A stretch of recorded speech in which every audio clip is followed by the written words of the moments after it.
Standard output. FM. 네, 오늘 스탠다드 아웃 이 몇인가요? 88번째인가요? 한글이 헷갈려요. 88 하니까 너무 아저씨 같잖아요. 그냥 88이라고 하세요. 88번째 에피소드 시작하겠습니다.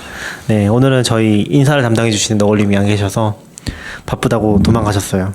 그래서 저랑 시피님이랑 오랜만에 후얌얌님 모셔서 같이 이야기를 해보려고 합니다. 안녕하세요. 안녕하세요. 후원은 지금 요거는 얘기 안 해도 될 것 같고요. 저희가 아마 정기 후원은 다음 주에 한번 언급을 해드릴 것 같고, 일단 이번 주에 제일 크게 있었던 이벤트 중에 하나가 WWDC인 것 같아요. 그래서 WWDC의 얘기를 조금 해보려고 합니다. 일단 저는 사실 작기 때문에 난 녹화 보는 거죠 뭐. 녹화 보셨나요? 어차피 이거 청중이 없으니까 라이브로 볼 필요도 없어요. 박수 소리도 하나도 안 나고. 그렇군요. 그래도 제일 빨리 알 수 있잖아. 어차피 우리는 항상 라이브로 봤지 가서 본 적은 없잖아. 그렇죠. 저 근데 다음날 오전에 병원 갈 일이 있어가지고 일찍 자야 됐어요. 저는 직접 보긴 했는데 그 시간에 이상하게 그 전날 일찍 자서 그 시간에 일어나셔서 너무 일찍 일어나신 거 아닌가요? 근데 최근 한 3, 4년은 WWC 보려고 새벽에 일어나면 뭔가 시간 아까운 느낌이죠.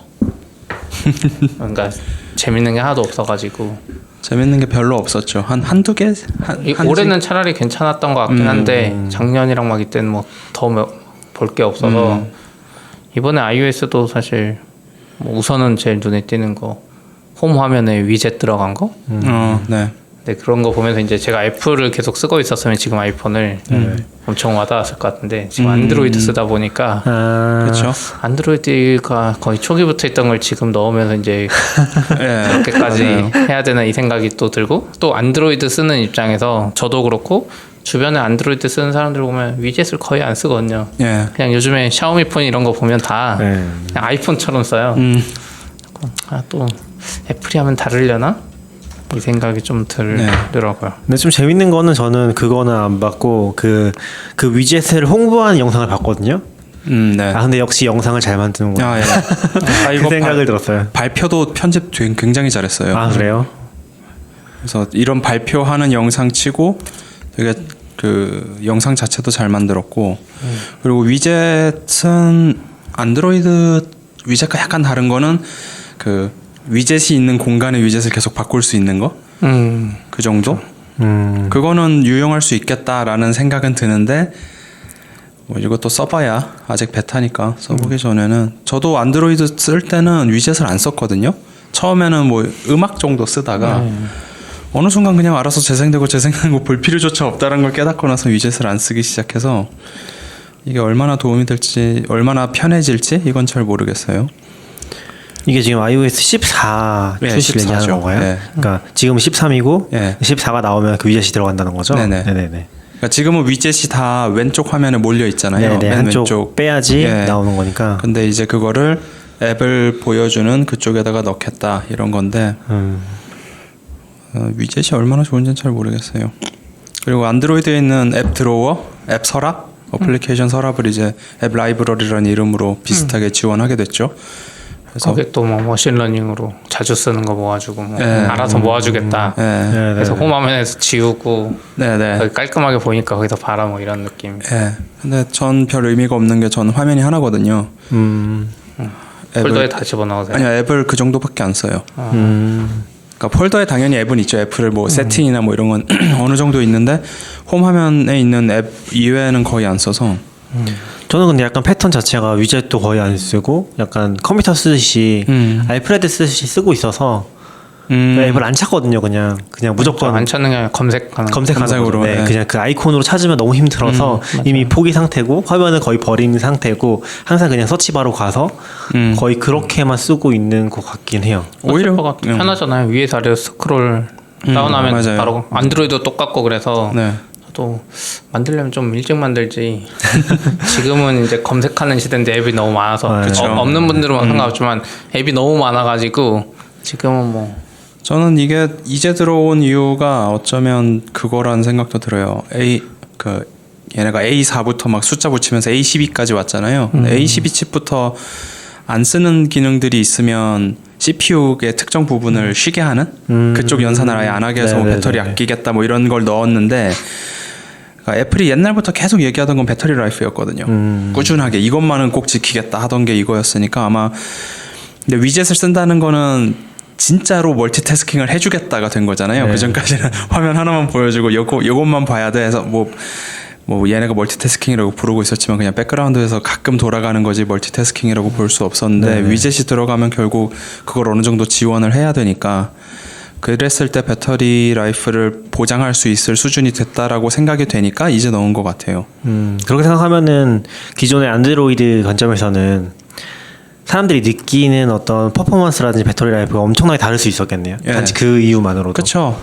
위젯 많이 넣고 앱 많이 깔수록 안드로이드는 배터리가 광탈한다라는 식의 표현을 나왔잖아요. 결국 어느 순간부터. 그러니까 애플은 그걸 아예 못하게 함으로써 지금까지 그걸 지켜왔던 거고. 그렇죠. iOS가 배터리가 오래간 이유는 CPU가 계속 놀아서요. 사실 아무것도 안 하고 가만히 있으니까 그런 거지. 안드로이드처럼 뒤에서 뭔가 계속하고 누가 앱을 설치하면 그 앱도 뒤에서 뭘 하고 했으면 이 정도 배터리도 사실 지금 나온 폰 중에서 제일 작잖아요. 아직도. 그렇죠. 네네. 근데 이 정도 나올 수 있는 건 CPU를 일을 안 하게 하기 때문인데 그걸 기다린 건지 아니면 뭐 꼭 만들고 싶었던 것 같지는 모르겠지만 지금 이 기능이 들어간 건 그런 기반이 생기니까 네네. 한 것 같아요. 근데 뭐 약간 아이폰 위젯은 좀 다른 느낌일 것 같다는 생각이 들긴 해요. 근데 왜냐면 안드로이드 사용자들 일반적으로 이제 효율성을 따져서 그냥 안 이뻐도 막 쓰잖아요. 근데 아이폰 사용자들은 그 쓸데없이 폴더를 색깔별로 모아놓고 막 이러게 쓰잖아요. 그런 것도 하죠. 약간 그런 이쁜 걸 많이 하니까 위젯이 나오면 그냥 첫 화면은 앱이 없고 막 위젯으로 이쁘게 꾸미는 용도로 쓰는 것 때문에 아이폰에 더 맞을 것도 같다는 생각은 들어요. 그리고 뭐 낙연님처럼 검색해서 찾으시는 분들은 그냥 위젯 한 화면에 깔아놓고 나머지는 다 검색해서 쓴다 이런 것도 가능할 거고. 옛날에는 맥에도 위젯 있지 않았나요? 지금은 오른쪽 아직도 있어요. 사이드바에 대시보드로 가면 있는데 대시보드 안 사이드바에도 쓰죠. 있잖아요. 사이드바에도 있고. 위젯이 약간 그 사이드바처럼 통일됐었죠. 옛날에 옆에 페이지가 따로 있었잖아요. 아닌가? 대시보드라는 영역이 있고 네네. 그거 아직도 있을걸요. 스페이스가 따로 있었는데 지금은 없을걸요? 그거 세팅지에서 살리면 살아날 거예요. 전 꼭 들어가서 그 스페이스를 없앴는데 그거 아직도 제일 잘 쓰던 게 시계였는데 세계 시간. 근데 지금도 저도 그거 봤는데 애플 그 광고에 보면은 그 시계 위젯이 멋있더라고요. 보셨나요? 시계 멋있어. 그냥 쓸데없이 멋있어. 아니 애플 앱들은 다 예뻐요. 네, 표현을 잘해서 그런지 모르겠는데 딱 그 8칸 차지하는 이렇게 시계 딱 4개 나오는 게 되게 쓸데없이 예쁘긴 하더라고요. 그렇죠. 날씨 앱도 되게 예쁘잖아요. 비 올 때 막 뒤에 배경에서 천둥 치고 있고. 아, 되게 예쁜데 되게 쓸데없어. 쓸모가 없어. 기능이 좀 부족해서. 아니죠. 예쁘면 신미감이 있는데 왜 쓸모가 없어요. 그런 게 있고 또 iOS의 그거 중에 하나가 저 이거 진짜 불편했는데 전화 오면 전체 화면으로 바뀌어버리는 거 있었잖아요. 근데 뭐 트위터 하고 있는데 전체 화면으로 받기 싫은데 맞아. 안드로이드는 안 그랬던 것 같거든요. 아니 안드로이드 그러나 안드로이드는 제가 넥서스 1 때 썼을 때는 똑같았어요. 근데 지금은 아닐 것 같아요. 전 지금 위에서 내려 아무튼 기억은 안 나는데 아이폰은 이제 위에서 살짝 푸시처럼 살짝 내려와서 거기서 받거나 안 받거나 할 수 있게 바뀌어서 이제 내 컨텍스트를 해치지 않는다. 네. 아이폰까지는 뭐 봐줄만해요. 아이패드도 똑같아서 이 큰 화면을 맞아. 그냥 다 가려서 불편했었거든요. 근데 이제 좀 바뀌었죠. 저 이제 아이패드로 이제 뭐 사이드카를 쓰든지 아니면 뭐 행아웃 뭐 이런 걸 해가지고 사람들과 회의할 때가 있는데 그러다가 전화가 오면 누가 전화했는지가 딱 보이는 거죠. 그쵸. 글씨가 엄청 커지니까. 그 저는 그거를 하긴 하는데 그러니까 그 맥에서는 그러니까 iOS는 모르겠는데 맥에서는 요 옵션 키 누르고서 위에 사이드바 키 클릭하면은 노티피케이션 다 꺼지거든요.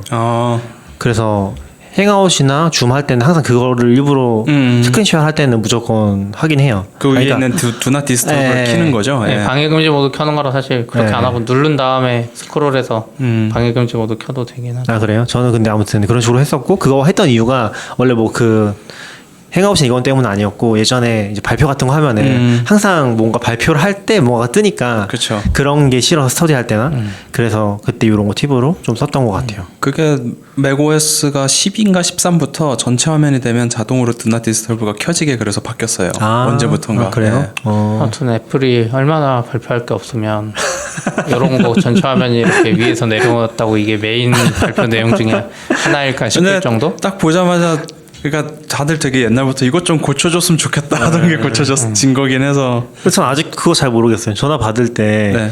약간 스팸 전화 확실할 때 그걸 끊고 싶은데 네. 그 끊는 게 없고 뭐라고 해야지? 그 눌러서 뭐 1시간 뒤 이런 식으로밖에 없잖아요. 그럴 때 좀 종료 있는데? 종료가 있나? 이게 이제 두 가지 상황이 있는데 내가 뭔가를 입력하고 있는 중간에 오면 네. 꼭 스와이프를 해야 될 거예요. 그건 내가 입력하고 있었기 때문에 아마 스와이프로 해야 확실하게 이 경우는 이제 전원 버튼을 눌러서 꺼야지 끊어지고 네네네. 그리고 그렇지 않은 상황에서 화면을 보고 있다거나 아니면 그냥 꺼진 상태에서 하면 그 통화냐 종료 버튼 둘 중 하나가 뜰 거거든요. 그래서 이 경우는 그냥 종료 버튼 누르면 되고. 팝업으로 바뀌면서 통화랑 종료밖에 없으니까 심플하게 바로 안 받을 수 있고 그리고 이제 좀 이번에 특이하게 나온 거는 앱 클립스라고 해서 뭐 이렇게 NFC나 뭐 QR 코드 인식했을 때 아니면 특정 상황에 URL 링크했을 때 이제 심플한 앱이 앱스토어에서 내 안 깔았는데 실행할 수 있는 요거가 있는데 이것도 이제 보는 순간 안드로이드 인스턴트 앱 2년 전에 발표했던 그거구나. 그렇죠.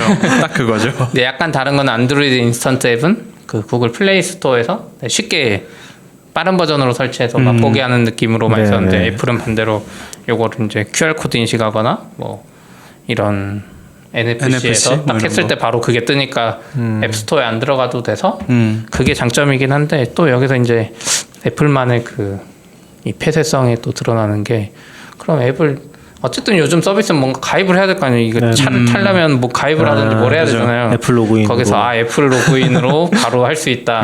애플 페이로 바로 할 수 있다. 이래서 요건 애초에 애플 페이랑 애플 로그인 쓰는 소수의 앱들한테 좀 유리하지 않을까 싶어요. 사실 유도하는 거죠. 애플 로그인 써라. 어차피 이거 설치하고 다른 데서 막 그쵸. 가입하고 있을 시간이 있겠냐. 줄 서 있는데 이미 약간 그런 관점인 것 같았어요. 근데 애플 로그인으로 그럼 이 서비스를 미리 가입해놔야 되잖아요. 그거 그냥 그 설명에서 보니까 내가 가입을 안 했으면 알아서 계정 생성 다 해주는 것 같아요. 애플 로그인으로? 그럼 우리가 뒤에 서버가 있으면 거기서 알아서. 어차피 애플 로그인이 그 아무한 이상한 이메일로 가입이 되잖아요. 나인지 추정할 수 없게. 그래서 그런 거 다 어차피 없으니까 그냥 가입까지 한꺼번에 시켜버리는 것 같았어요. 그러겠네. 아무튼 아이폰에서 드디어 픽처 인 픽처 동영상 재생이 들어갔다고 합니다. 그런 안드로이드나 하니까 이미 되고 있던데. 예, 그렇죠. 얘네가 아이패드에선 됐는데 아이폰에서는 안 됐잖아요. 아이패드에서 그것도 지원하는 앱 일부만. 예, 그러니까 영상에서 다 사파리나 뭐 이런 데서 할 수 있는데 아이폰은 안 됐는데 아이폰은 아마 또 화면 크기나 뭐 이런 것 때문에 그랬는데 이거 되게 불편했거든요, 사실은. 그러니까 영상 보다가 문자 오면 넘어가면 다 멈추고 뭐 그렇게 중요한 영상 보고 있는 것도 아니고 기껏해야 뉴스였는데. 유튜브 프리미엄 하면 그나마 소리가 들어지고. 예, 프리미엄이 아니면 아마 PIP도 안 돼, 픽처도 안 될 거예요, 또. 그럼 아무 쓸모 없잖아요, 애플의 기능은. 유튜브 입장에선 필요가 없는데 이제 다른 앱을 쓰면 이 세상이 지금 유튜브 세상인데. 그렇죠. PIP로 애플 무비에 다운받아서 보는 사람이 몇 명이나 되겠어요 요즘 세상에. 뭐 팟캐스트도 있고.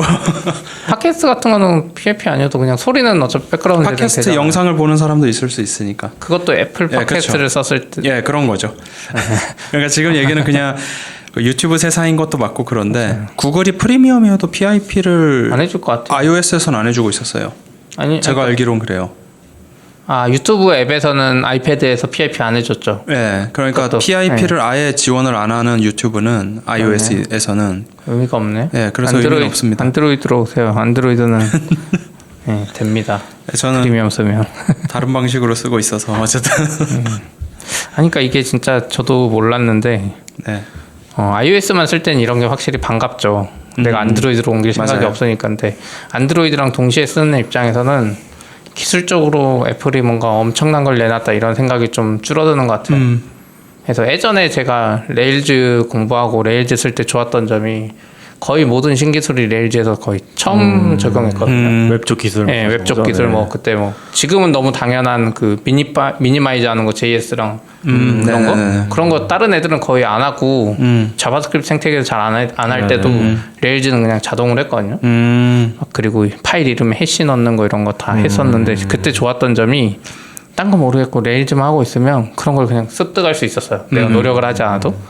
근데 지금 안드로이드가 약간 그런 느낌이에요. iOS랑. iOS가 예전에는 그런 포지션이었는데 이제는 맞아요. 안드로이드에서 이미 적용된 걸 iOS가 뒤늦게 하니까 안드로이드 쓴 사람 내가 별 노력을 안 해도 이런 새로운 모바일 트렌드를 몇 년 전에 이미 뭐 체득이라 그래야 되나? 경험하고 있었고 그쵸. iOS가 이거 나왔을 때 그냥 인식을 하는데 iOS만 쓰던 사람들은 반대로 이런 위젯이나 이런 장점을 이제 체감해야 되는 거죠. 그렇겠죠. 그래서 이게 약간 애플한테 아쉬운 것 같아요. 근데 저는 이거 아쉬운 것도 아쉬운 건데 애플이 어쨌든 자기만의 색으로 이걸 다시 만들겠다라는 의지가 아직 그쵸. 유지하고 있구나라는 느낌이 들어요. 맞아요. 그리고 픽처인픽처도 저는 배터리 때문에 계속 안 하고 있었다고 생각해요. 이 기술이 없었던 게 아니라 이걸 넣는 순간 아이패드 배터리가 쭉쭉 줄기 시작할 텐데 아이패드는 해줬잖아요. 그러니까 아이패드도 그게 가능해지니까 그제서야 한 거지 그 전에도 할 수 있었는데 안 했다라고 저는 생각은 하거든요. 아마 못해도 배터리 시간 1시간은 그냥 날려먹었을 거예요. 그것만으로. 아 이거 이번에 확실히 제일 좋은 거 있었어요. 그러고 보니까 이거 왜 있는데 메인으로 안 해줬는지 모르겠는데 애플 월렛 통해서 차 문을 열 수 있게 디지털 카키라는 걸 만들었고 이거 이제 BMW 네네. 다음 세대부터 바로 적용된다 그랬거든요. 그래서 사실 현대에도 소나타부터 뭐 자기들 앱을 통해서 블루투스 뭐 그런 네네네. 걸로 하는 게 있긴 있었어요. 근데 그건 현대 앱을 깔아야 되고 자동차에만 적용되고 이건데 이제 애플의 이 플랫폼 파워로 다른 자동차 메이커들 다 여기에 끌어들일 것 같아요. 그리고 이번에 그게 뭐 어떤 자동차 키에 대한 표준이 마련된 것 같더라고요.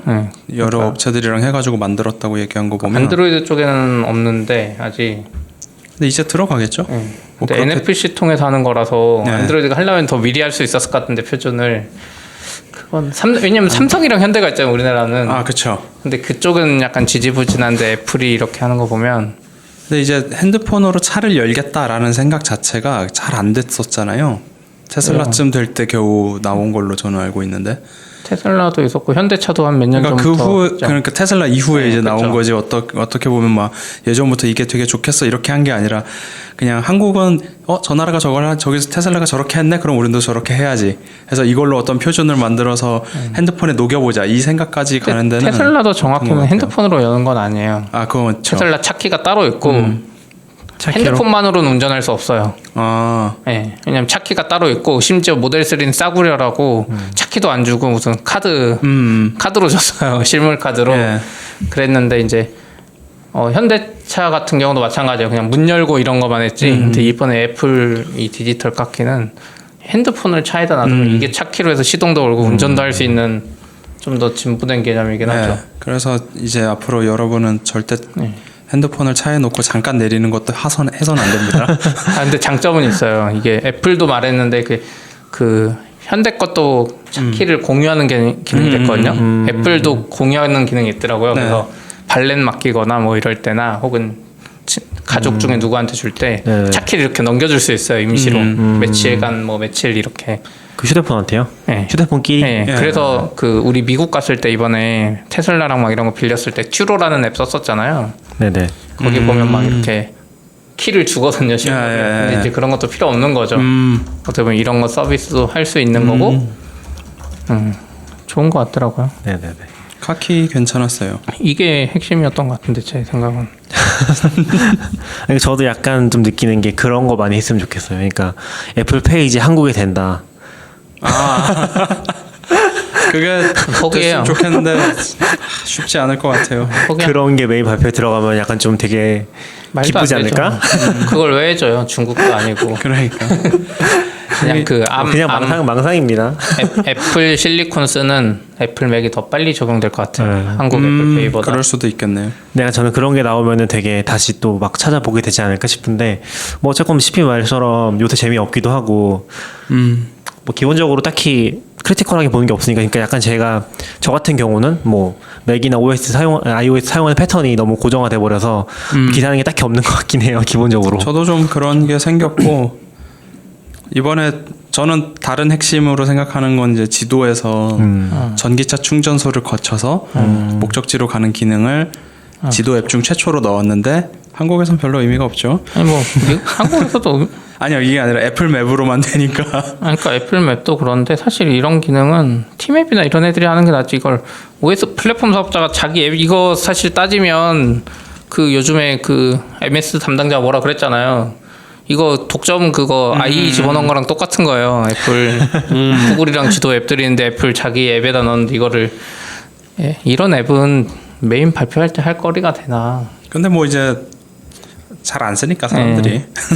맞아요. 근데 전기차 이거는 사실 별 필요 없습니다. 근데 전기차 타는 입장에서는 자기 집에서 충전하기 때문에 미국도 그리고 테슬라는 당연히 이미 내장돼 있고 사실 그쵸. 현대차 같은 거에도 내장되는 게 제일 좋아서.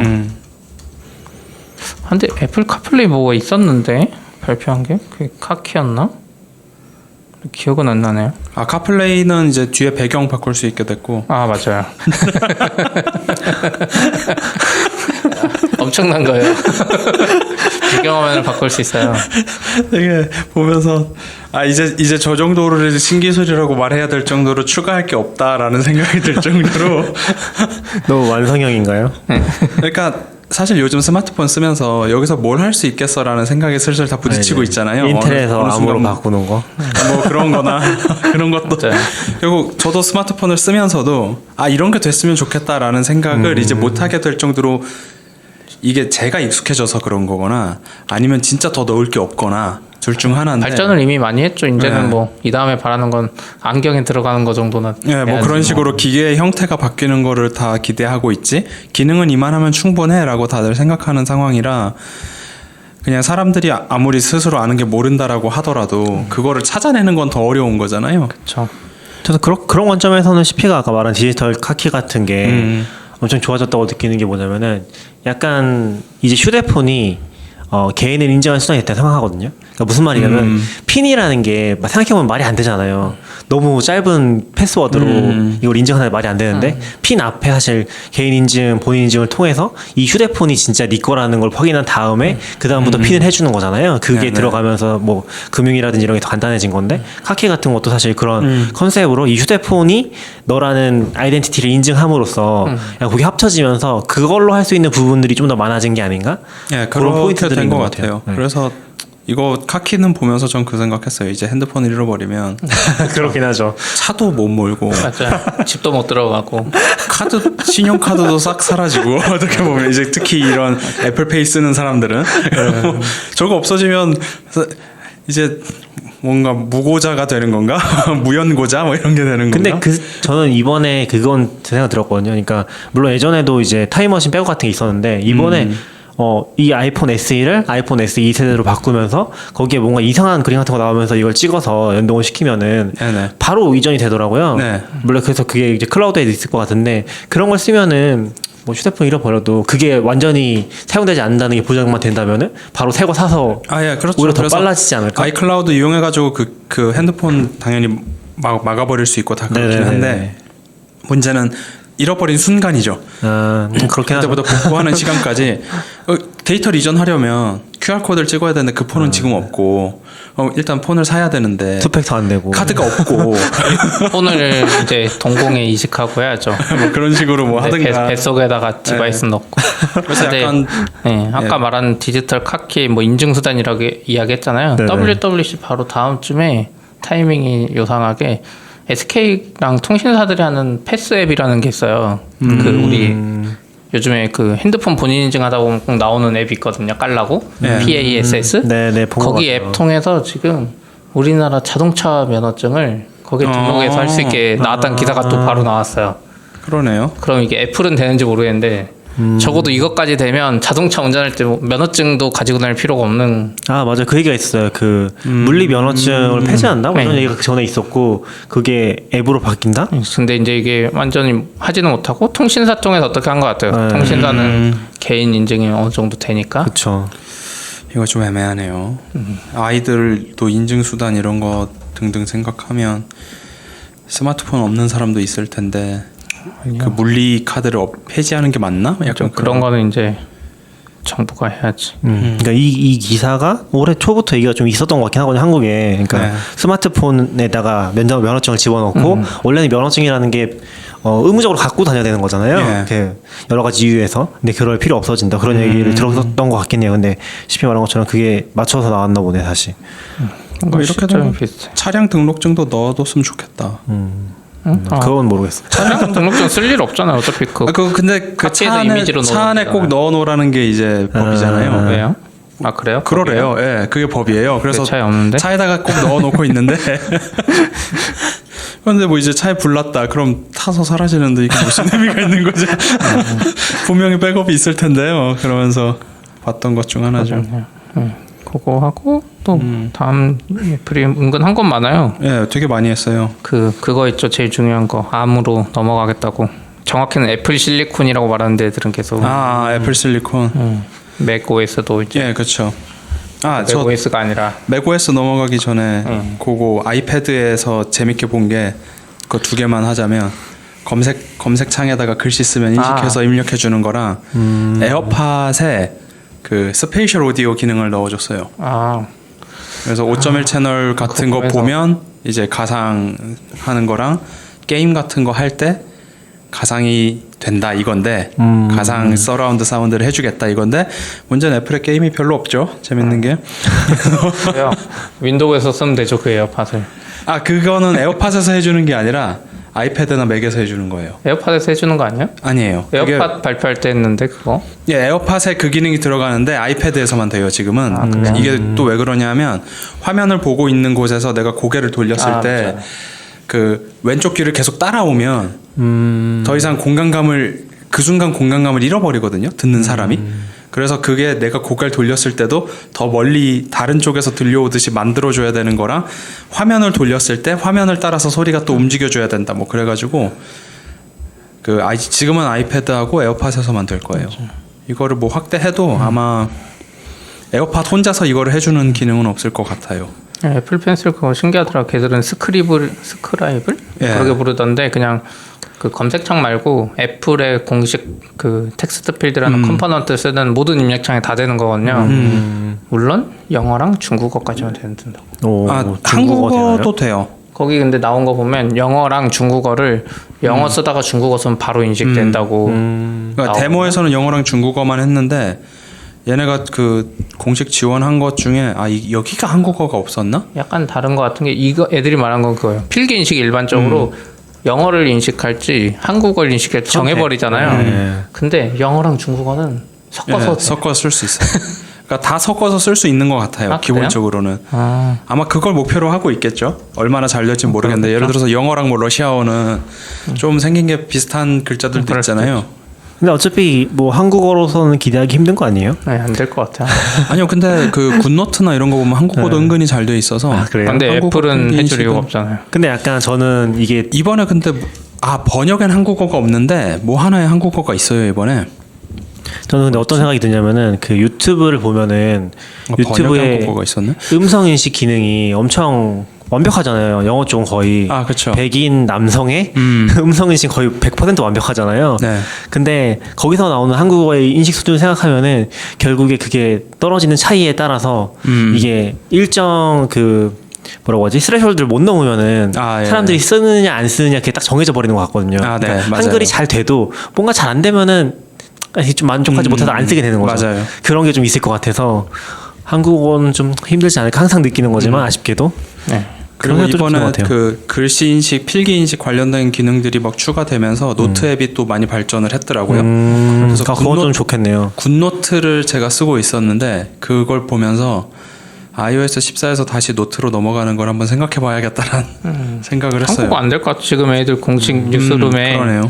스크라이브 이니셜 처음에는 영어랑 그 한자 중에 간자체랑 번자체가 지원되고 믹스드 차이니즈 잉글리시 딱 여기까지만 써 있어요. 그럼 아직 한글은 안 되는 거네요. 한 iOS 한 20쯤에 이제 해주지 않을까. 뭐 20이요? 20이라도 되면 뭐 그때까지 쓴다면 모르겠지만 어쨌든 뭐 윈도우 스타일로 14에서 20으로 갈 수도 있죠. 네. 아무튼 그리고 얘는 뭐 계속 우린 프라이버시 신경 쓴다 하는 거는 뭐 언제나 애플 쓸 때 제일 중요하게 보는 것 중 하나니까. 이번에 제일 중요한 건 역시 그 애플 실리콘으로 전환한다는 거. 그렇죠. 그거였던 것 macOS 같아요. 가면서 이게 약간 어떻게 보면 진짜 혁신적이긴 하죠. 요즘에 근데 인텔 사람들이 이제 인텔이 발전을 안 해서 그런다 생각은 하는데 저는 그것까지는 아닌 것 같고, 왜냐면 그 AMD도 열심히 하잖아요. 그렇죠. 근데 그거보다 이제 이 그 X86 아키텍처라고 하는 이쪽에 이제 한계가 혹은 이제 기술 발전에 따라서 암 쪽이 워낙 뭐 병렬 처리나 뭐 이런 거 저전력 이런 것 때문에 각광받고 있어서 넘어가려고 하는 것 같아요. MS도 그래서 서피스 고 프로인가요? 그걸로 암 아키텍처의 그 컴퓨터를 내놨거든요. 미리. 근데 지원하는 앱들이 많이 없어서 실행은 되는데 엄청 느린. 그러니까 애플로 치면 애플이 말하는 뭐 그 로제타나 뭐 이런 거 동시에 할 수 있긴 한데 엄청 느리대요. 그래서 약간 윈도우도 시도하고 있고 애플도 시도하고 있어서 넘어갈 것 같긴 해요. 예, 전 이거 약간 이쪽에 애플이 집중하는 이유가 결국 지금 보면 iOS랑 아이패드랑 macOS가 다 점점 같아지고 있잖아요. 그렇죠. 이번에 macOS 빅서라고 하는 거 공식 버전은 11이 됐어요. 이제 더 이상 OS 10도 아니고. 그래서 11.0으로 드디어 넘어가는 건데 사실상 바뀐 건 UI 정도인 것 같고 iOS 7 같은 유저 UI로 확 그 정도에서 끝난 것 같은데, 그러면서 이제 뭐 아이패드 거 다 가지고 올 수 있게 됐고 iOS 거 다 갖고 올 수 있게 됐다라는 얘기는 결국 macOS를 만드는 팀이나 iOS 만드는 팀이나 하나의 팀이 될 가능성이 커지고, 그런데 CPU를 인텔과 ARM을 동시에 지원하는 것보다는 ARM을 확실하게 지원하는 게 비용적으로 더 이익이 아니었을까? 그것도 그런 생각도 들고요. 약간 내연기관 자동차랑 비슷한데 볼보 같은 경우가 2021년부터는 내연기관 아예 안 만들겠다고 하고, 엔진 어떻게 보면 그 자동차 회사의 핵심이잖아요. 그렇죠. 근데 디젤 엔진 같은 경우 볼보는 2013년인가 그때 이후로 개발을 중단해버렸대요. 그리고 가솔린 엔진도 작년부터인가 개발을 중단한 거예요. 네. 그럼 그 사이에 그냥 있던 것만 우려서 팔아먹겠다. 이쪽 엔진 더 이상 R&D 안 해버리겠다고 한 거예요. 그러면서 넘어가는 깔끔하게 넘어가죠. 네, 근데 전기차만. 현대나 뭐 이런 데는 이것도 만들고 이것도 만들어야 되면 핵심 인력이 되잖아요. 어떻게 보면 그렇죠. 회사의 핵심을 두 개로 유지하면서 이제 역량을 집중 못하는 거니까 그런 것 때문에도 애플도 한쪽으로 집중하면 애플의 그 모든 라이브러리 뭐 우리가 말하는 C 라이브러리 이런 것도 인텔이랑 같이 지원하기보다 그냥 ARM에 맞춰서만 만들면 되니까. 그러니까 코어 iOS랑 라이브러리를. 맥이랑 다 똑같이 그쵸. 맞춰 있다는 거죠. 그럼 이 iOS라기보다 아이폰은 원래부터 계속 ARM이었어요. 잘 몰라서. 예. 그냥 처음부터 계속. 예. 그 아이폰 처음에 이제 스티브 잡스가 발표할 때 iOS가 왜 다른 모바일 폰들 스마트폰이라고 하는 애들보다 더 뛰어날 수밖에 없는가를 얘기하면서 이게 macOS 기반에서 만들었다라는 얘기를 처음에 하거든요. 그러니까 아마 그거랑 비슷하게 결국 기반이 같은 뿌리에서 갈라져서 약간 기기 특성에 따라서 분리됐던 OS들을 지금 다시 합치는 과정으로 들어간 것 같아요. 어쨌든 미래가 더 이상 그 X86 CPU 쪽 아키텍처 그쪽에 없는 것도 영향을 큰 것 같아요. 자동차로 치면 미래는 그냥 딱 봐도 전기차인데 내연기관차를 언제까지 끌고 갈 거냐. 그 플래시랑 자바스크립트 그 HTML5랑 또 비슷한 느낌이죠. 플래시 뭐예요? 플래시 애플이 지원 안 했잖아요. 플래시. 아, 네, 딱 봐도 쟤는 죽을 것 같고 이쪽이 유망하면 네네네. 약간 이르게 우리가 바꿨더라도 이쪽으로 가겠다? 그러면 인텔은 끝난 건가요? 인텔도 만들면 되죠. 인텔이 X86이 아닌 걸 만들면 되죠. 근데 이제 어쨌든 지금 성능 문제도 있는데 네. 딱 이 기사 뜬 시점에 슈퍼컴퓨터 기사가 하나 떴는데 암 아키텍처로 만든 칩으로 만든 슈퍼컴퓨터가 전 세계 1등을 찍었어요. 이번에 일본에서 만든 건데 원래까지는 아니었는데 원래까지 1위는 미국에 있는 뭐 서비스 슈퍼컴퓨터라는 애가 그 148 페타플롭이었대요. 근데 일본에서 이번에 후찌츠랑 만든 게 요거보다 2.8배 강력한데 암칩 기반으로 했대요.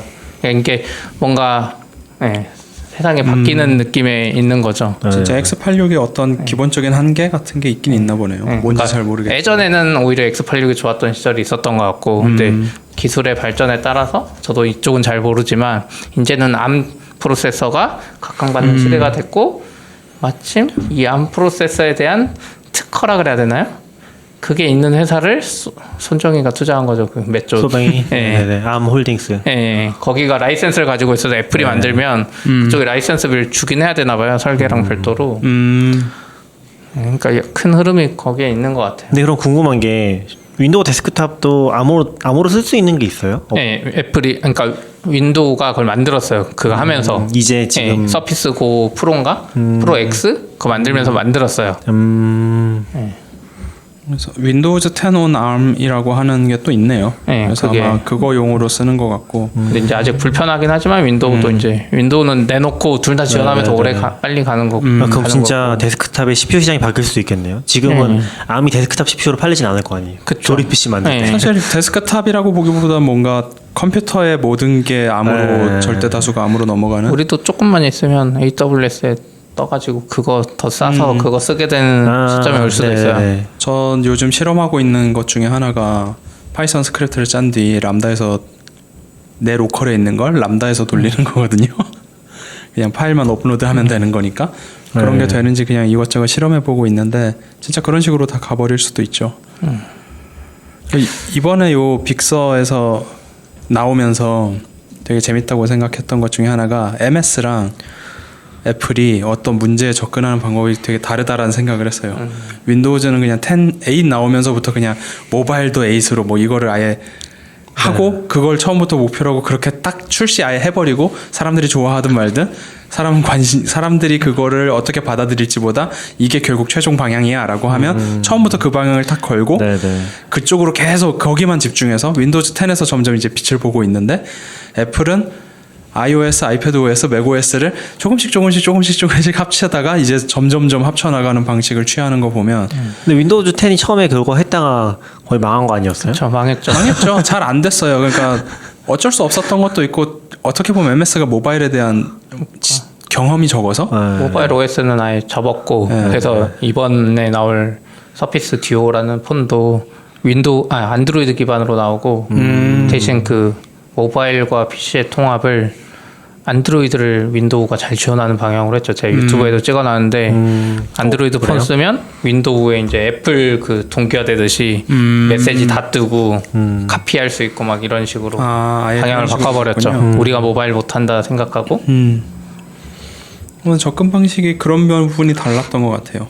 그러니까 약간 애플은 요거 조금 해보고 성과가 좋으면 네, 발전시키자 네. 약간 이런 걸 취했다면 윈도우즈 MS 쪽은 이제 저게 우리가 갈 미래니까 일단 그쪽으로 그런 돌진 건 약간 이런 느낌? 재밌긴 하네요. 약간 한국에서도 네이버랑 카카오랑 많이 비교하잖아요. 사업 접고 밀어주고 하는 그런 걸 네네. 어떻게 어떤 식으로 결정하는지에 대해서 그런 것도 비교되는 것 같아서 재밌는 것 같아요. 어쨌든 근데 저는 이거 발표하면서 아이맥이 새로 나올 거라고 기대를 했는데 아직 안 나왔어요. 근데 여전히 소문은 올해 말에 아이맥 그 작은 버전이 네. 디자인 바꿔서 나온다는 소문이 있는데 이걸 작다는 보면서 거는 인치가 작다는 21인치. 24인치라고는 했어요. 24인가요? 그래서 이거 보면서 이거 사면은 바보 될 것 같기도 하고 왜냐면 제일 걱정이 개발을 못할 가능성이 크다는 생각이 계속 들어요. 애플도 이거 하면서 뭐 버추얼라이제이션을 발표하고 뭐 도커 지원하고 리눅스도 깔 수 있다 막 이랬는데 맥에서 누가 리눅스를 깔아서 써요. 왜냐면 그게 다 되잖아요. 라이브러리 다 됐는데 결국 이거 버추얼라이제이션 하고 하겠다는 거는 이 암용 그 라이브러리 C로 치면 마이스케일 드라이버 뭐 이런 거 다 C로 돼 있잖아요. 이런 거 컴파일을 못 시켜줘서 리눅스에 깔고 이쪽에서 개발 막 둘이 링킹해서 하라는 건가? 이 생각이 들고 트윗 중에서도 그런 개발자들 우려하는 사람들 좀 있더라고요. 예. 분명히 스크립트, 파이썬, 뭐 루비 이런 걸로 프로그램 작성하는 분들은 이번에 좀 리스크가 커졌다라고 해야 되나? 그러니까 루비나 뭐 자바 여기까지는 잘 돌아갈 것 같아요. 네, 거기까지 그냥 잘 언어 될 바꾸면. 것 같아요. 근데 우리가 오래전에 만든 뭐 C 라이브러리, 오픈 SSL 막 이런 것들 있잖아요. 우리 리눅스에서도 막 X82, 네, 네, 32비트, 60막 다 새로 깔아야 되는 애들. 그쪽이 건드려질 거라 그쪽은 또 발전도 느린데. 그래서 제가 어젠가 봤던 뉴스 중에 그런 게 있었거든요. 그러니까 지금 암 프로세서 바뀌는 거잖아요. 그래서 애플이 오픈소스 쪽에서 뭐 대표적으로 블렌더, 크로미움, 일렉트론, FM100 이런 데다가 패치를 지금 개발하고 있다고 그런 얘기가 나온 것 같아요. 아예 자기들이 돈을 직접 인력을 들여서 하는 거예요? 그쪽 오픈소스를 그거까진 모르겠는데 그 맥용 그 ARM 새로운 애플 실리콘을 지원하는 패치를 이제 그쪽에 직접 구현을 하는 그런 방식으로 하게 될 것 같다고 그런 얘기가 나왔던 것 같아요. 그것도 괜찮겠네요. 이게 근데 그 WDC 나온 건지 잘 모르겠어요. 근데 아무튼 제가 봤던 기사 중에 딱 개발자 입장에서 걱정이고 사실 애플이 뭐 로제타 2나 뭐 이런 거 발표하면서 보면 일반 앱들은 아무렇지도 않게 넘어갈 거예요. 네, 그럴 것 같아요. 그러니까 윈도우는 그 프로 서피스 프로 X에서 했던 게 네네. 그냥 그 인텔 그러니까 인텔 CPU에 맞춘 거를 이게 암 프로세서에 띄울 때 약간 유틸라인 뭐라 그러죠? 랩핑처럼 해갖고 실시간으로 돌리는 개념이었거든요. 네네. 그래서 크롬도 암용이 있대요 소스가. 네네. 그걸 빌드해서 쓰면 엄청 빠른데 그냥 일반 크롬 받아서 쓰면 거의 엄청 못 쓸 정도로 느리다 그러거든요.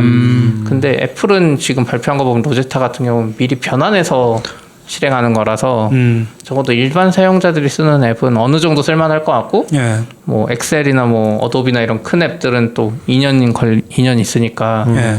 그 사이에 전환해가지고 이미 그 어도비 쪽하고는 하고 있는 것 같고요. 이미 진행을 하고 있는 것 같고 그런 좀 자기들 입장에서 큰 파트너들은 미리 연락해서 하니까. 근데 보면서 이게 또 맥은 게임은 또 버렸구나. 원래 게임은 안 됐죠 이제. 그쪽은 그냥 아이패드 게임으로 먹고 살려나 보다. iOS 게임이라. 아니요, 근데 또 그렇게 생각하다가도 저도 예. 유니티가 애플 그거 암 지원한다고 발표를 했어 이번에. 맞아. 그젠가. 그럼 요즘 게임 웬만한 거 다 유니티인데. 그러니까 뭐 롤 같은 건 아니겠지만 그냥 그쵸. 간단한 게임 정도는 다 되지 않을까 또 싶기도 하고. 그런 거는 분명히. 근데 지금 사실 메탈 나오기 전까지 오픈GL로 할 수 있는 게 별로 없었으니까. 근데 메탈이 아직 다이렉트X만큼 잘해주냐 하면 또 아직은 아닌 것 같고. 그래서 좀 먼 것 같아요. 게임은 아직까지도. 아이맥 사면 안 될 것 같아요. 네, 전 그렇게 생각합니다. 특히 개발자 아닌 사람 저는 사도 된다고 만약에 사고 싶으시면 지금 맥 미니 디벨로퍼 베타를 기기를 팔아요. 그거 $500인가 예. 하고 나중에 반납해야 된다면서 네네. 돈 안 주는 거 아니에요? $500 다시? 그건 모르겠어요. 그러니까 혹시 보증금이 아니라 그냥. 그래도 500이면 맥미니보다 싸니까. 그런데 맥미니가 너무 비싸. CP가 얘기한 거는 그건 거죠. 그러니까 암 프로세서가 달린 아이맥이 나와봤자 개발용으로 좀 힘들 것 같아 당장은. 그러니까 뭐 쓸 수는 있는데 내가 온갖 풍파를 다 겪으면서 이제 블로그에 쓸 거리는 많아지겠죠. 그런 MySQL 설치하기만 해도 뭐 몇 페이지 나오고. 아마 그런 게 생길 것 같아요. 네. 그러니까 오히려 저는 그래서 도커를 지원을 해주겠다라는 부분이 괜찮았어요. 그냥 MySQL 어떻게 설치해야 될지 모르겠으니까 도커를 띄우자. 만약에 이게 네이티브처럼만 되면 네네. 배터리를 지금처럼 진짜 막 1시간에 20%씩 쪽쪽쪽 빨아먹지만 않는다면 지금 도커는 막 CPU 엄청 먹잖아요. 뭐 가끔. 켜놓기만 해도 애가 막 죽으려고 하니까. 그렇네요. 그렇게 생각하면 근데 그러면은 아예 개발 자체를 도커에서 해야 되는데 왜냐면 로컬에서 아무것도 못 돌려요. 그러니까 PG나 MySQL 드라이버가 없으면 MySQL은 그쵸. 이쪽에 띄우더라도 예. 드라이버가 여기 없어서 그러니까 결국 얼라이어스를 거는 거죠. MySQL로 실행을 하면 도커에 있는 MySQL이 떠진다거나 그렇게는 아예 호출을 안 하지 않아요. 완전 프로세스처럼 쓰게 만드는 거죠. 근데 도커를 써도 결국에 엄청 좋은 그 중간 레이어가 있어야 되는 거 아니에요? 엄청 성능이 좋은. 그러니까 예를 들어서 도커가 잘 돌아가지고. 리눅스에서 도커를 돌릴 땐 그럴 필요가 없잖아요. 네. 그러니까 맥이 이걸 어디까지 지원해 주느냐 네. 이 문제가 남겠죠. 그러니까 도커도 암으로 돌진 않을 테니까 기본적으로 리눅스 기반의 그렇겠죠. 프로세스가. 예. 그러니까 저는 여기서 그나마 한 가지 희망, 아주 신락 같은 쌀 한 포대기에 한 알 정도의 희망은 맥 OS가 어쨌든 유닉스에서 출발했으니까 네네. 리눅스도 유닉스의 특성을 많이 타고 있고 그럼 뭔가 윈도우즈보단 수월하지 않을까라는 진짜 하잘것없는 희망 하나 있는 거. 약간 좀 진짜 한 치 앞도 알 수 없는 시기가 오는 것 같긴 하네요. 예, 암이 도입되면 맥 개발 환경도 알 수 없는 것 같고 지금. 오히려 이래서 맥으로 개발 못하게 되면 비주얼 스튜디오 코드 온라인 그게 코드 스페이스였나요? 네네네. 그게 더 뜰 수도 있죠. 결국 여기서밖에 못해 이렇게 될 수도 있는 거고. MS가 다시 파일을 많이 가져갈 수 있죠. WSA 같은 것들이 네, 잘 맞아요. 되면 그것도 뭐 별로라는 분도 있는 것 같긴 한데. 개발자의 미래는 윈도우에 있다니까. 계속 말했잖아요. 윈도우로 개발해야 될 것 같다고 왠지. 근데 약간 WSL도 그럴 수도 있어요. 별로라는 케이스도 있었는데 저는 그 생각이 들었거든요. 제가 처음에 리눅스 배웠던 게 사실은 윈도우에다가 코 리눅스라고 하는 가상머신 비스무리한 뭔가 있었어요. 가상머신보다 좀 더 가볍게 리눅스를 돌릴 수 있는. 시그윈 말고요. 지금 시그윈 말고 좀 더 리눅스 같이 돌 건데 걔도 아마 그 약간 배포판이 아니었나 모르겠죠. 정확히 모르겠는데 배포판을 올리는 건지 독자적인 건지 모르겠는데 그런 식으로 좀 배웠었거든요. 그래서 약간 WSL이 그만큼은 가벼워지지 않았나? 라는 생각이 좀 들었어서 그래도 많이 좋아진 것 같다. 그러면은 진짜 한 치 앞도 알 수 없게 되는 제가 맥이 갑자기 ARM 깔았는데 기존 개발한 게 다 먹통된다고 하면은 이게 선택지로서 이전 맥을 쓸 건지 아니면은 뭐 다른 것을 알아볼 건지 그런 단계가 올 수도 있잖아요. 개발자들 제일 멘붕일 것 같은 말인데 회사 입사했는데 암 맥이 나왔어. 난 도대체 어떤 걸 받아야 될까? 암 맥을 받았는데 개발을 못 하겠어. 심지어 이전 거는 뭐 다 내려버리고 홈에서. 제가 내년 3월에 노트북을 회사 걸 바꿔요. 아 그래요? 그때 바꾸실 거예요? 암으로? 그때 암으로 가야 제가 살 때 괜찮지 않을까요? 그때 암으로 갔는데 개발을 하나도 못 하는 거 아니야? 아 그럼 뭐 이제 뭐 어쩔 수 없죠. 그럼 뭐 딜버트처럼 살아야지. 네. 기대되는 것 같아요. 네, 어제 2020년 말에 나온다고 하니까 아직은 뭐 별다른 건 없겠네요. 맞습니다. 뭐 잘은 모르겠는데 그날 하시콤프도 같이 했어요. 하시콤프에 이제 컨퍼런스 하시콤프도 같이 했고 뭐 그렇습니다. 했어요? 그래서 좀 한 게 재밌었습니다. 있어요? 저도 잘은 하시코프의 이슈는 뭐예요? 사실 둘 다 안 봤기 때문에. 아. 근데 이후에 들은 걸로는 일단 콘솔이 아니라 그 뭐지? 그 우리 벌트 클라우드 얘기가 좀 나왔던 것 같아요. 하시코프 공식으로. 정확히 안 찾아봐서 모르겠는데 뭐 그런 게 하나 있었고 그리고 이제 하시콤프 진행하고 나서 0.13 테라폼 0.13 베타가 공개가 된 것 같아요. 뭐 잘 좋은 게 있어요? 글쎄요. 저 자세히 보진 않아서 0.12도 저희 엄청 늦게 넘어간 상태라서 0.13 나오면은 테라폼 1점 나올 때까지도 기대 안 되는 것 같아 이제. 좀 많이 써보니까 네. 부족한 면이 너무 많이 보여서 어쩔 수 없는 것 같아요. 없는 것보단 당연히 좋은데 뭔가 그 애매한 부분이 이제 한번 혁신할 거리가 남아 있는 iOS나 안드로이드랑 다르게 뭔가 혁신적인 뭐가 나올 만한 게 많을 것 같아. 네. 사실 IAC인가요 이게? Infrastructure as Code? 네네. 이쪽이 아직 발전할 게 많은 것 같아요. 뭔가 약간 가상화로 할 때도 물리적인 거를 우선 먼저 그대로 옮겼다는 느낌처럼 갔잖아요. 뭐 VPC든 뭐든 전부 다 서브넷 이런 것도 원래 있던 네네네. 개념들을 약간 어거지로 가져온 느낌들이 있었는데 이게 진짜 다 필요하냐라고 하면 전 사실 잘 모르겠거든요. 아니면 이걸 뭔가 개선할 부분이 있지 않을까 이제 가상화가 됐으니까 이런 생각이 드는데 일단 그대로 가져온 거니까 당연히 테라폼도 그런 부분에서 쉽지 않을 것 같고 아마 그런 부분이 한번 확 바뀌는 시점이 올 것 같아요. 전 약간 그런 생각 많이 하고 있어요. 그러니까 테라폼 자체가 그런 정적인 부분이 너무 강해서 뭐 그게 좋은 부분이긴 한데 결국에 좀 한계가 오는 거는 시스템이 커졌을 때 오히려 자동화가 힘들어지거든요. 아, 그러다 보니까 시스템이 커지고 뭔가 찍어낼 게 많이 생겼을 때 테라폼이 잘 어울리는 솔루션인가? 그래서 약간 그런 거죠. 테라폼을 먼저 도입한 사람들은 되게 선구자였는데 이거 도입한 사람들이 이제 새로운 패러다임이 나왔을 때 오히려 뒤처지는 예를 들면 지금도 뭐 플룸이라든지 프로그래밍이 섞여 있는 도구들이 약간 이게 인프라스트럭처 애저 코드 느낌은 아니긴 한데 그래도 뭔가 새로운 걸 할 수 있지 않을까? CDK나 뭐 이런 애들 보면 네, 그렇죠. 그 정의가 아니라 인프라를 네. 코드로 해버리잖아요. 그러니까 결국 이런 게 나오는 거는 또 우리도 써보면 알겠지만 그대로 안 돼요. 그대로 돼야 되는데 사실 이론상 뭔가 여러 가지 이슈 때문에 그대로 안 돼서 코딩 요소가 조금만 들어가면 훨씬 편해질 것들이 많거든요. 그래서 그런 게 약간 나오는 게 아닌가. 선언적인 거랑 코드랑 합쳐지면서 시너지를 발휘할 수 있는. 그러니까 기존에 뭐 절차적으로 하는 건 당연히 힘든 것 같고 그거는 그 뭐라고 해야 되지? 두 번 실행하면 달라지잖아요, 뭔가가. 그런 게 너무 힘든 것 같고. 내가 그 선언적인 걸 보장해 주면서 앤서블 컨셉이랑 약간 뭐 테라폼 컨셉이랑 섞이면서 그리고 코딩도 들어가고 그런 것들이 좀 파일을 끌고 오지 않을까? 뭐 잘 써보진 못했지만 그런 생각이 좀 많이 드는 것 같아요. 왜냐면 테라폼의 한계는 명확한 것 같거든요. 그러니까 이 컨셉을 버리지 않는 한은 얘네는 뭔가 자동화하거나 많이 만들거나 그런 것들은 이제 메인이 아니라서 제일 좋은 건 당연히 이제 그 플랜해서 확인할 수 있는 포인트 그런 게 너무 강력하긴 한데 그것만으로는 이제 좀 한계가 오는 것 같아요. 규모가 커지면은. 뭐 아무튼 그렇습니다. 그래서 하시콤프 얘기는 뭐 다음에 한번 제가 키노트 한번 보고서 올게요. 네.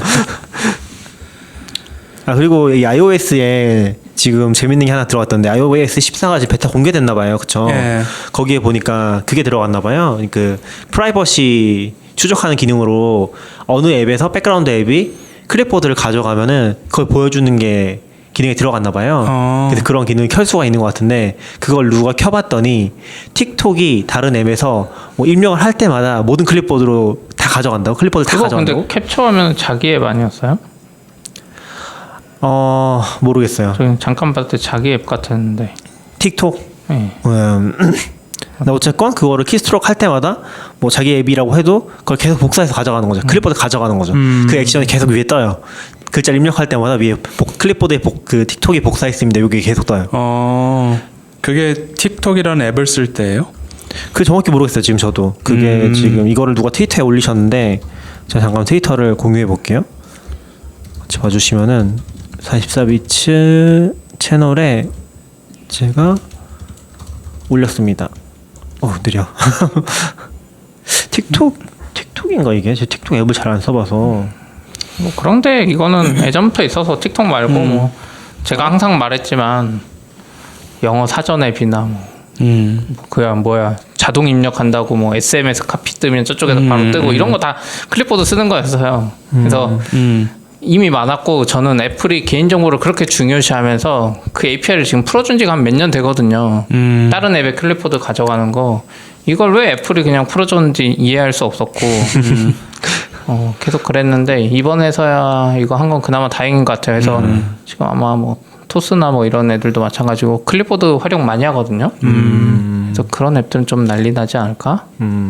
좀 위험하다고 나올 것 같아요. 네, 그러니까 너무 필요한 거였어. 원패스워드 같은 거 쓰면 카피를 그쵸. 뜨는데 사실 진짜 잘 만들고 미국에 좀 생각 있는 개발자가 만든 앱은 이 클립보드 히스토리를 보더라도 원패스워드나 이런 패스워드 앱에 선 거면 애초에 스킵해버리거든요. 서로 다 해놨어요. 네네네. 근데 틱톡도 해놨을 수도 있어요. 그래요. 그러니까 이게 결국에는 안 하고 보낼 수도 있죠. 그러니까 맞아요. 그 아까 키스토로크 남길 때마다 위에 떴잖아요. 이 말은 그건 틱톡 앱이에요. 적어도 그냥 키보드 칠 때마다 클립보드에 저장되는 게 애플에 없거든요. 그치. 근데 이제 그게 클립보드에 저장하고 있던 한자 한자를 이건 다른 기능 때문일 수도 있어요. 그러니까 정확히 보려면 사실 다른 앱에서 키보드 한자 한자 그러니까 다른 앱의 클립보드를 가져가는 이건 뭐 애플이 제공하는 기능인데 이거는 내가 키보드 치고 틱톡은 그걸 뭐 데이터로 쓰려고 임시로 아니면 그냥 틱톡이 앱을 잘못 짠 걸 수도 있어요. 그쵸. 뭔가 클립보드를 써야 되는데 어디서 복사하지 맞아요. 하면 사용자가 키보드 입력할 때 뭐 이런 식으로 작성을 했을 수도 데이터 있죠. 전송을 저쪽 이벤트 걸 때 이거를 클립보드 중요한 건 이렇게 해서 클립보드를 가져갔는데 그걸 중국 주정부로 보내느냐 이게 중요한 거지.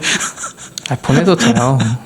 아니 왜 돼요 그게? 아니 봐봐요. 지금 인구가 얼마고 중국에 감시해야 될 사람이 몇 명인데 내 거 하나 그러니까 뒤지겠어요. 내가 뭐 주요 요인이거나 엄청난 갑부거나 아니 그래서 중국에서 그렇게 종종 실종이 되잖아요. 정부에 그러니까 의해서. 내가 적어도 저는 상관없다는 거죠. SNS에 이상한 이야기만 하면 네. 그러니까 시진핑 사랑합니다. 그런 그 결국에 그런 걸 쓸 때도 잠깐 전 요새도 지금 그게 하나 있었거든요. 이슈가 있었던 게 아내가 엄청 단순한 패스워드를 쓰고 그걸 많이 돌렸었거든요. 근데 네네. 최근에 이제 네이버나 다음에서 제가 로그인한 적이 없는데 로그인했다는 걸 받은 적이 몇 번 있어요. 그러면서 이제 저랑 얘기를 해서 원 패스워드를 다 도입을 했거든요. 근데 약간 저는 요새 느끼는 게 휴대폰도 그렇고 그런 패스워드도 그렇고 그 관리가 엄청나게 중요해지고 있지 않나? 네, 라는 그렇죠. 생각을 좀 많이 하고 있어요. 그리고 이제 이런 클립보드로 패스워드를 전달하면 안 되고 원 패스워드랑 iOS 간에 연동시키는 기능이 있잖아요. 그걸로만 써야지 중간에서 복사가 돼 있더라도 탈취당하지 않을 수 있는 거죠. 사실 그것 때문에 이제 그건 생겼으니까 옛날엔 복사해서 넣었다고 하면 네네네네, 이제 페이스 그쵸. 아이디로 해서 네. 알아서 들어가니까 그런 건 되게 잘 된 것 같고 사실 저는 그래서 이제 패스워드라는 개념이 슬슬 없어질 때가 되지 않았나? 진짜 뭐 몇 개를 제외하면. 슬랙도 그렇고 요즘 네. 당근마켓도 그렇고 원타임으로 매직 링크라 그러나요? 예, 매직 필요할 링크 때만 쓰면 하게 되는 하죠. 건데 다 패스워드를 아직도 엄청 고집하고 있어서 물론 꼭 패스워드로 로그인을 아예 못 한다는 좀 이상할 수 있는데 네네네. 패스워드가 모든 앱에서 다 필요하냐라고 하면 그건 아닌 것 같아요. 어차피 뭐 어떤 분은 비밀번호 계속 까먹어서 여기 낙변님 와이프 그때마다 비밀번호 찾기 한다는데 그게 매직 링크랑 다르게 봐요. 그렇죠. 그리고 대신 맞아요. 매직 링크로 네. 로그인하면 로그인 안 풀리게 최대한 만드는 게 그렇죠. 답이 되겠죠. 뭐 당장 바뀔 수는 없으니까 패스워드. 네, 그렇죠. 그러니까 아니, 저는 그리고 이 매직 링크 방식의 문제가 내가 다 잃어버렸을 때 난 이제 사라져요. 어떻게 할 수가 없어 나를. 저는 어쨌건 약간 좀 요새는 그 약간 그런 생각이 들거든요. 그러니까 우리가 문명으로 살기 위해서 지불해야 될 비용 최소한의 비용이 있었잖아요. 네. 근데 원 패스워드 거기 들어가지 않나 이제 그런 생각을 좀 하고 있어요. 전 개인적으로는. 모질라가 만든 그래요, 맞아요. 모질라도 만들고 락와이즈를 드랍박스도 쓰고 있습니다. 그렇긴 한데 드랍박스도 만들겠다는데. 원 패스워드 좋긴 한 것 같아요. 아직까지는. 락와이즈도 좋아요. 락와이즈요? 예. 그때 락와이즈도 얘기하셨던 나쁘지 않아요. 죄송합니다. 좋아요보다는 나쁘지 않아요. 저 중간에 이상한 파란색 왜 들어갔지? 아 저거 그 뭐지 오디오 아우트로. 우리 이 지우면 팟캐스트 돼요. 아우트로. 네. 나중에 옮겨주세요. 갑자기 중간에 나오겠네요. 네네네. 너굴림이 없어서. 아 그래서 기계를 지난 쓸지 에피소드 중 뭔가 중간에 한번 음악이 나온 적이 있었던 것 그래요? 같은데. 그래요? 몰라, 안 들어서. 또 이야기할 거 있으신가요? 뭐 써놓은 거 있나요? 이거 하실 건가요? 아니 이거 다음에 하죠. 네. 네, 여기까지 하시죠. 네. 네. 수고하셨습니다. 수고하셨습니다. 딴딴따단딴딴딴딴.